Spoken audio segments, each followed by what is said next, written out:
So time for the press preview then. We're going to see what is on the front pages of Monday's papers. And tonight we'll check out the headlines with the Financial Times' political correspondent, Jasmine Cameron-Chileshe, and the editor of the Jewish Chronicle, Jake Wallis-Simons. There they both are. We'll chat to them shortly after we've had a look ourselves at those front pages, beginning with the Telegraph, leading with the breaking news tonight that Foreign Secretary Liz Truss has joined the Conservative leadership battle. And the Times says Home Secretary Priti Patel is about to join her in the fight for number 10. The Eye leads with a prediction that the final runoff will be between Rishi Sunak and one of the other candidates who've declared so far. Meanwhile, the FT says that the senior party figures running the election are planning to thin out the field of candidates more quickly by raising the number of MPs they each need to support their nomination. 1922 committee making those decisions tomorrow. The Guardian leading with leaked files, which seem to show how cab company Uber courted top politicians to help it fight Europe's established taxi industry between 2013 and 2017. Uber says its behaviour then wasn't in line with present values, and it's a different company today. The Mirror leads with the worsening crisis in the ambulance service, with waits of up to 27 hours at A&E. And finally, The Star leads with one of its favourite subjects, the latest heatwave, and how it's putting people off going to work. Hawaii Skyvo. And don't forget, you can scan the QR code at any time that you see on screen during the programme, and you can look at the front pages of tomorrow's papers while you're watching us discussing them. And I'm joined tonight by Jasmine Cameron-Chileshe, political correspondent of the Financial Times, and Jake Wallis-Simons, editor of the Jewish Chronicle. Very good to see you this Sunday evening. Now, lots to discuss. And why don't we start, Jasmine, with the front of the Daily Telegraph. They have the news this evening that Liz Truss, Foreign Secretary, is joining the race. She's going to slash corporation tax, reverse national insurance, reform business rates, cutting taxes from day one. Yeah, I mean, it's quite unsurprising, and that there have been rumours that Liz Truss has been eyeing up a leadership campaign for quite a while. There was the sort of rumoured fizz with Liz meetings that she would hold with backbenchers to try to suss out their support. So this is a very unsurprising pitch. I think it's quite interesting that really the Conservative race for leader is really being framed as sort of like a fight for the soul of the party. I think there's a real sense that Conservatism under Johnson sort of lost its way, and actually you see in their pitches that they're really trying to sort of pull the party back to its traditional Conservative roots. You see that in the fact that a lot of the candidates have put their pictures in the Telegraph, and also I think we've seen a real sort of back and forth over taxes. So Truss is one of many candidates that has outlined her economic vision for the country, and I think there was a frustration among Tory MPs that actually under Johnson the party had become a big government party, a party that was comfortable raising taxes, and sort of in contrast to what you would expect of the Conservative Party. And many Conservative MPs were sort of very concerned with the national insurance hike, the corporation tax hike expected next year. So I think she is one of many MPs that are sort of outlining their pledge to slash taxes, to change the economic direction of the country. Yeah, I was going to say, and then there were 10 for number 10, Jake, but in the last half an hour, Raymond Chishti, MP, Junior Foreign Office Minister, has also said he's standing. This list is getting longer and longer, and so far the debate has been about taxation, as Jasmine was saying. Many of those candidates saying they're going to cut taxes, but there does need to be clarity, doesn't there? If you're saying we're going to cut taxes, you need to also say what spending you're going to cut, surely.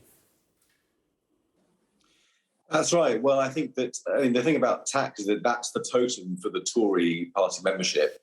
The Tories are supposed to be a low tax party, and at the moment the Tories are a high tax party. I mean, if we had elected Jeremy Corbyn in 2019, this is the sort of future that people were anticipating, of having taxes at a 70-year high, and here we are with a Tory government forcing this upon the British people. And so it's no surprise that candidate after candidate is lining up to pledge to cut tax in different ways, be it VAT or to reverse national insurance hike or fuel duty or whatever.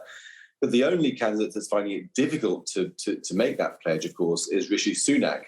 He's the only person to have served as Chancellor, and he has been part of the government that's presided over such high taxes over the past few years. And his approach is very much that, we can only bring taxes down once we're out of this period, which won't cut it, I fear, with the Tory membership. Let's look at the front of the FT. It just shows how quickly events are changing, Jasmine. The FT saying here 9 in race so far. Well, of course, now we know it's 11. Things have changed just in the last hour. And they are talking in their front page story about what the 1922 committee is planning to do. They're meeting tomorrow to set the rules for this contest. And with so many in the race and with summer recess approaching, they're wanting to get on with this as quickly as possible. Yeah, I think there really is a sense of wanting to speed up the process and not wanting to have a competition where every Tom, Dick and Harry sort of throws their hat into the ring.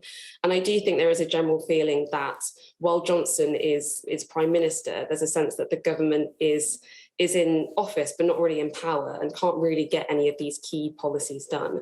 And so while I think there's definitely a desire to have a quick process, I think actually what we're going to see is an increasingly bitter process, because I think, first of all, this isn't just a competition for the leadership of the Conservative Party. It's obviously the Prime Minister, so it's quite high stakes. But also, I think the Conservative Party at the moment is pretty divided, and people are sort of forming into these quite tribal camps. So we saw it was pro-Boris, anti-Boris. Now it seems to be pro-Sunak, anti-Sunak. And there is a sense that the new leader is really going to have to unify these different wings of the party. And I do think Tory MPs, whether they're in the 1922 committee or backbenchers or ministers, I think there is a real understanding that the public are frustrated with the Conservative Party at the moment. We've had Partygate, we've had Aaron Patterson, we've had all these harassment stories. We know that the party is slipping in the polls. So this contest does genuinely feel quite high stake. I think there is a sense of just wanting best candidates forward and getting it done as quickly as possible. Yeah, let's have a look at the front of the Daily Mail on that very topic. Rishi caught in Cummings' toxic smears storm. We had that smear accusation by Nadeem Zahawi today. There is going to be more talk of dossiers being handed to Labour with skeletons in the closet. There's a danger here, Jake, that the Tories really are going to pull themselves apart with all this blue-on-blue fighting. That's right. Let's face it, the Tories are emerging from a period that's been defined largely by sleaze. There are 4 Tory MPs who've been lost to accusations of sexual abuse, with 1 accused of rape. And this seems to be more of the same. And the fact that the field is so crowded for the leadership race means that this sort of tendency to brief brutally against your direct competitors is exacerbated. We've had, as you've said, dossiers passed to Labour officials in pubs in Soho. We've had private investigators allegedly hired by some candidates' teams to get dirt on other candidates' teams. We've had WhatsApp messages circulating. We've had all sorts of compromat and accusations and gossip and slurs swirling around. And the race is only a few days old. How much more is going to come before the 21st of July when we go to the final 2?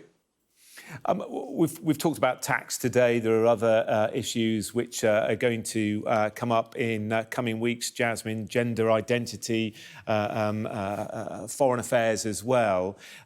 What do you think about personality in this race? How important is that going to be? I think it will be crucial. I think we've come from a period of, we've had a figure like Johnson, who was known for being very charismatic, very bombastic. And I feel like these things always tend to move in cycles, and that we have a charismatic leader followed by a slightly boring one. You had the David Cameron, then you had the May, then you had the Johnson. And so I do feel like potentially there's an appetite for perhaps a more slightly quote unquote boring figure, maybe a Tom Tugendhat, maybe a Jeremy Hunt.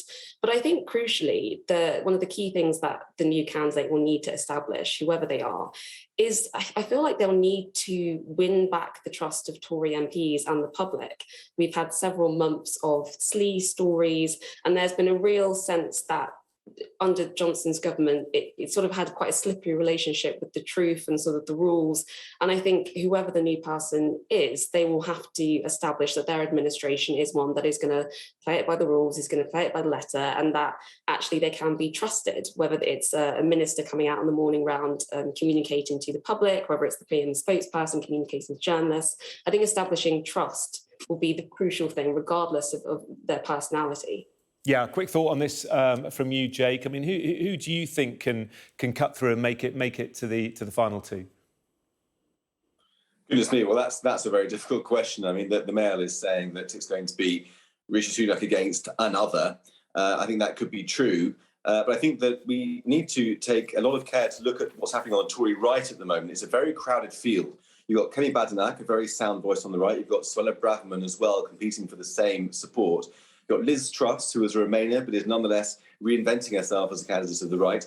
And Priti Patel as well, just sort of testing the water and seeing if she can manage to gain enough support to be the representative of the right.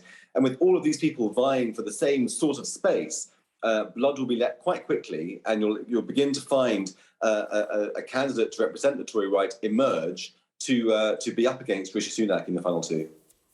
OK, we will leave it there and head to a break. Coming up after that break, we're going to be discussing more of tomorrow's headlines, including this story. It's on the front of The Guardian. The Uber files leak reveals secret lobbying operation to conquer the world. Discussing that and more in a couple of minutes.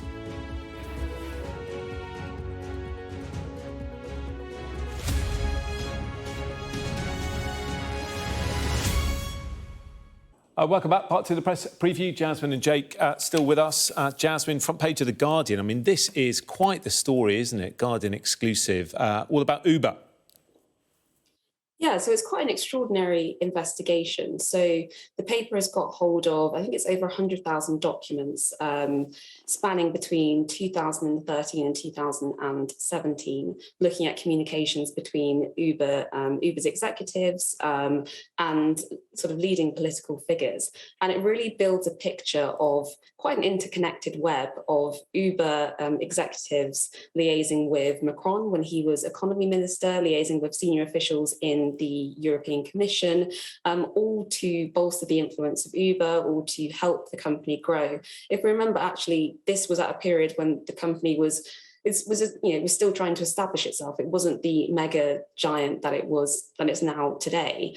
And it sort of raises all sorts of questions as to how Uber had such access to some of these political figures and why that was allowed to happen and the ways in which the company grew. So yes, it's a striking investigation. I think it will raise a lot of eyebrows, especially in France. Obviously Macron was a minister, now he's prime minister, and it speaks to his sort of, it's one thing being pro-business, it's another thing being on first name terms with some of these leading executives and helping them push their agenda. Yeah, Jake, I mean, it's so revolutionary, wasn't it, Uber? But perhaps it came at a cost. That's right. I mean, this all comes from a time when Uber was locked in a fight to the death with the continent's cab industry, the traditional taxi drivers.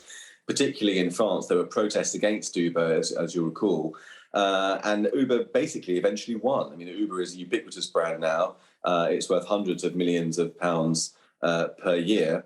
And it seems like it gained that victory partly by spending £90 million a year on this sophisticated lobbying effort by which it allegedly got politicians of the highest caliber and the highest ranks of politics in its pocket, including allegedly Emmanuel Macron and other European politicians who were accused of being in a revolving door relationship, leaving politics, going to Uber and back again, and often giving pledges to the company that they would make law reforms to favour it above the taxi industry. So these are very damning revelations as well, indeed. And a lot of people will be opening their copy of The Guardian and reading it with their jaws on the floor and dropping their marmalade on the floor this morning. Yeah, this is what Uber say. They say its behaviour then wasn't in line with present values, and it is a very different company today. And let's finish with Novak Djokovic. Yet another remarkable win, Jasmine, at Wimbledon. Yeah, so I think it's his fourth consecutive title. He's renowned for his tennis playing skill. I can't claim to be an avid tennis watcher, but even I can appreciate someone who's pretty skilled at what they were doing. But I think it was his competitor. I think it was Nick Kyrgios. I think that's how I pronounce his name, and his sort of quite interesting tirade against the fan that I think shocked people the most. My understanding is that he was criticising the fan for how much they drunk, and I can imagine it would have shocked onlookers, including the royal family who were in attendance, I think. Jake, tennis fan? It was a fascinating final, wasn't it? I mean, the seventh consecutive Wimbledon victory for Djokovic, not consecutive, but the seventh victory. It was a fascinating game, and as Jasmine points out, Kyrgios really was the wild card, making it into the final as a result of Nadal being injured, not by winning the semi-final, and then going on to put on this extraordinary display, which we kind of expected, of bad temper and swearing and yelling. And at the end, being so sportsmanlike when he lost at the end. Yeah, it was nice. That was a big smile on his face, and he went off. He went off with a smile. Yeah, and Sue Barker retiring, of course, another big shock.